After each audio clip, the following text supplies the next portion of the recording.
stolen children and parental abduction. My sons were off the radar for 2.5 years. We told you about one mother's plight. Now a father is left helpless. I'm Maribel Tarouk with an international abduction nightmare.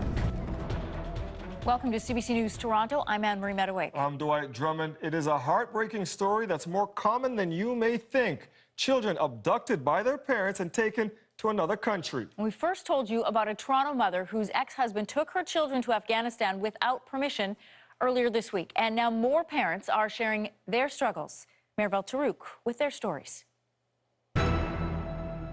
What are you doing?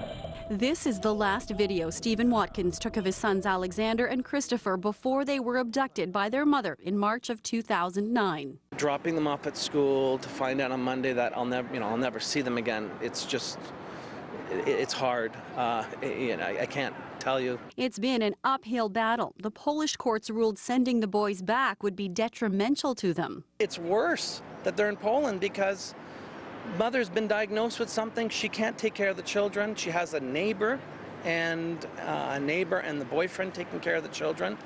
What is this? Watkins helped form a group called iCHAPEAU for parents going through the same thing. It's part support, part advocacy to get the Canadian government to pressure countries where children are taken, especially ones that have signed international agreements protecting the rights of a child. I miss my girls too much.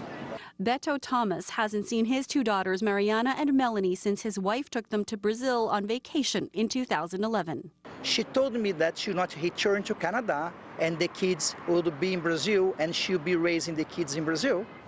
According to Statistics Canada, there were 45 parental abductions in the last 2 years in Ontario. The common thread is that the parent left behind usually has sole custody and believes they have legal protection when their children travel without them. Cesar Caetano spent his own money searching for his daughter Alice in Brazil, who was abducted by her mother 4 years ago. And when I found it, I saw my daughter for 15 minutes on the sidewalk getting out of the school. And I have a little, talk to my daughter. That was the last he saw and spoke to her, but he's determined to get Alice home. I'm missing the good years, but I won't give up. Foreign Affairs says it works closely with police and other authorities in cases of international child abductions, but that the governments of other countries decide what action to take. Maribel Tarouk, CBC News, Toronto. Canada's iCHAPEAU, International Child Harbouring and Abduction Prevention Enforcement Act, under law. Let your voice be heard. Like us on Facebook, www.facebook.com/iCHAPEAU.